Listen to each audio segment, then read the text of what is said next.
Meacher MP. Thank you.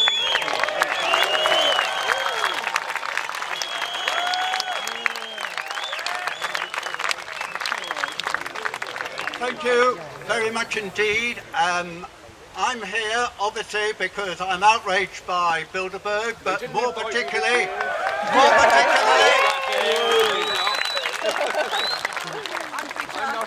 I want to thank all of you because you're putting Bilderberg on the agenda.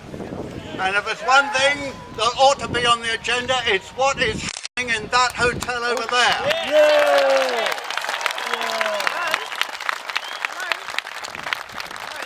I think it's to have 130 of the world's, or certainly the Western world's finance capitalist leaders meeting together in a situation of complete blackout and utter secrecy is an outrage to democracy. Yeah.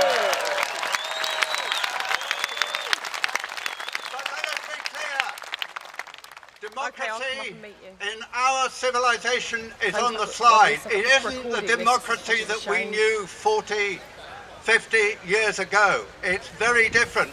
We've already had in the Eurozone 2 technocratic prime ministers replacing democratic prime ministers in Italy and Greece, and now we have the leaders, much more than the political leaders, the real leaders of Western finance capitalism, meeting there with no agenda, no report on the proceedings, no communique, and no report to Parliament, as far as I know. And that's why I have put down a request to the Speaker of the House of Commons that a statement be made by the Chancellor of the Exchequer or the Prime Minister, both of whom are attending this conference.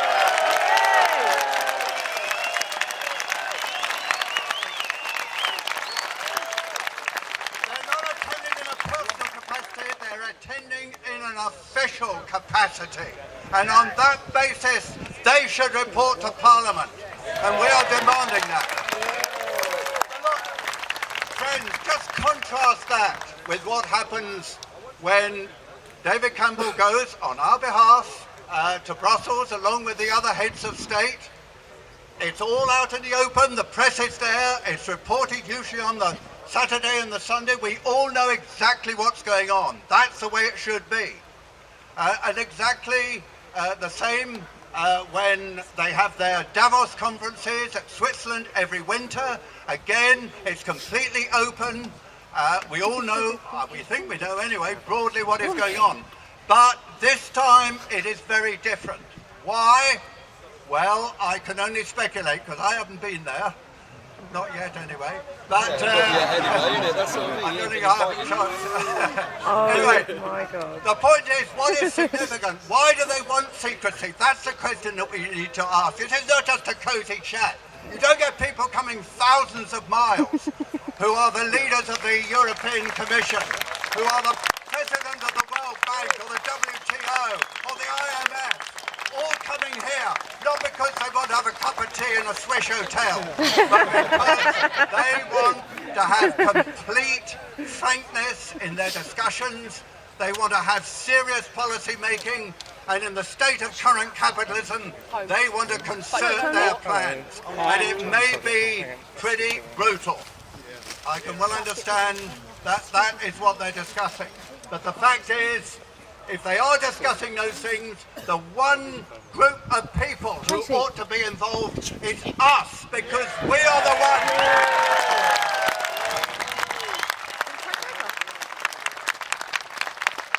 This is going to affect the lives of every single one of us in the UK and the rest of the West.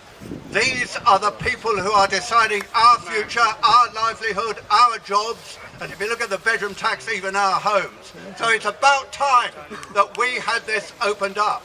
Now, I think that's an extremely reasonable request. I'll just say 2 other things. It so happens, I must say, the ironies in politics are never ending. It so happens that on Monday of this week, Cameron, as a result of the awful further revelations of sleaze in the House of Commons and the House of Lords, which I utterly deplore and should be punished.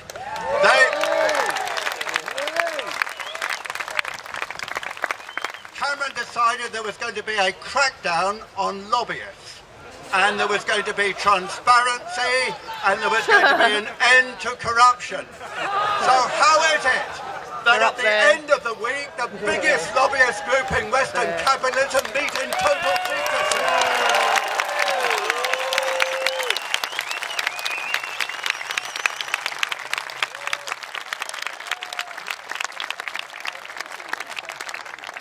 And one other thing, which you may have noticed in today's papers, wonderfully timed to fit in with the Bilderberg conference. You will know that they are very, very keen to know about every single email, telephone call, video, text message, all the online traffic that all of you and all of us are making billions and billions and billions of them. They want to track every single one through Facebook and all of the other social media using MI5, MI6 and the GCHQ in Cheltenham. Well, what I say to them is if you are so keen to know about every single email, etc. that we send, we want to know the basic message.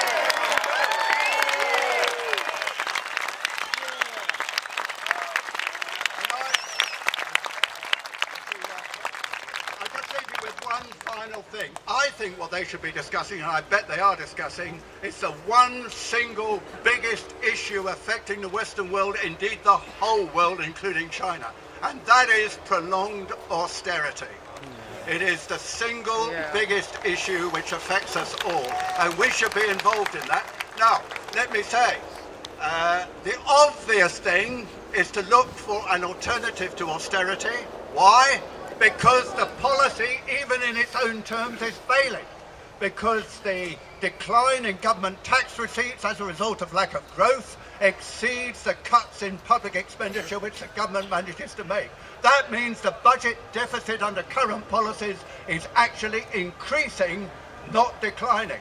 So why in heaven's name don't they change it? Well, I've got a lot of things that I could say to you about that, but the real point that I want to make is the obvious way to cut the deficit, which is much better for all of us anyway, is to expand the economy, put people back to work so that they are starting to pay taxes instead of taking benefits, and that is the quickest way to kickstart the economy and get it going. So why don't they actually do it? Now let me tell you, Euro, we don't want the EU. I know there are some people, I've fortunately got the microphone. I know that there are a lot of people who are concerned about growth, and growth cannot be endless. I totally agree. But in the current state of affairs, I think that that is the right way forward. All I want to say is this. Osborne, if he were here, bless his cotton socks, would say, there you are, there's Labour again. Soon as there is a crisis over borrowing, the first thing they want to do is borrow more. Well, shall I tell you how we could do this without any increase in public borrowing at all? We own RBS, the Royal Bank of Scotland, and Lloyds. Why don't we tell them to invest in growth and jobs? We don't have to bribe them, we should tell them because we own them.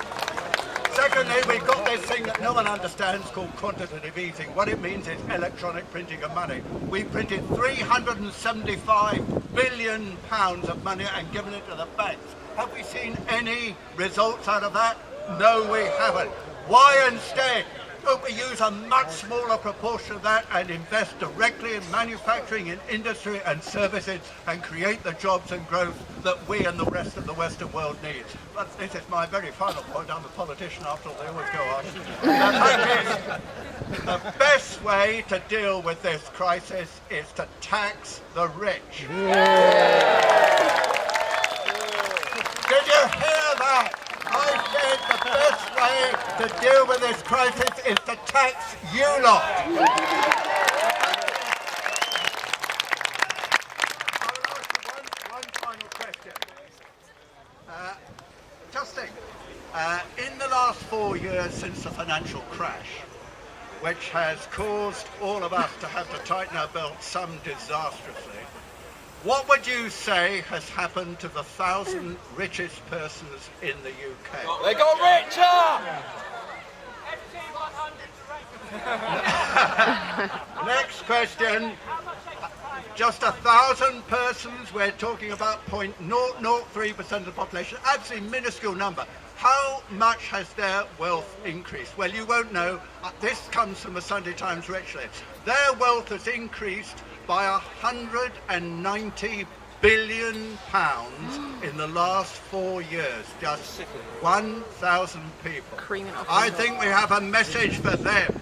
Don't tell us that we're going to tighten our belts. How about you lot paying your proper and due taxes? Not corporate tax avoidance, not tax havens, but fair work. Thank you very much indeed for coming. And I must say it's wonderful to have an opportunity like this. This is worth 1,000,000 parliamentary debates. And I tell you,